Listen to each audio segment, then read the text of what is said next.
కాళేశ్వరం అనుబంధ మేడిగడ్డ, సుందిళ్ల, అన్నారం బ్యారేజీల్లో నిర్మాణ వైఫల్యాలు, నిర్వహణ లోపాలు ఉన్నట్లుగా నేషనల్ డ్యామ్ సేఫ్టీ అథారిటీ నిపుణుల బృందం అంచనాకు వచ్చింది. ఈ మేరకు బ్యారేజ్ల డిజైన్లను క్షేత్రస్థాయిలోకి తీసుకెళ్లి కొలతలు తీశారు.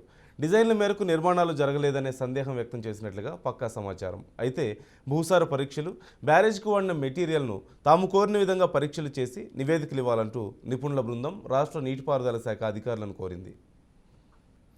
గత 2 రోజులుగా మేడిగడ్డ, అన్నారం, సుందిళ్ల బ్యారేజ్లను క్షేత్రస్థాయిలో పరిశీలించిన నేషనల్ డ్యామ్ సేఫ్టీ అథారిటీ ప్రతినిధి బృందం అనేక సందేహాలు, వైఫల్యాలను గమనించినట్లుగా తెలుస్తోంది. తొలుత మేడిగడ్డ బ్యారేజ్ నిర్మించిన డిజైన్లు పరిశీలించి కొలతలు తీయగా డిజైన్ల మేరకు కొలతలు లేవంటూ అభిప్రాయం వ్యక్తం చేసినట్లుగా తెలుస్తోంది. అలాగే మహారాష్ట్ర వైపున్న మేడిగడ్డ 7వ బ్లాక్, తెలంగాణ వైపున్న 1వ బ్లాక్ భూసారాల్లో వ్యత్యాసం, నీటి ప్రవాహ వేగాల్లో వైరుధ్యాలు ఉన్నట్లుగా నిపుణుల బృందం పరిశీలనలో తేలింది.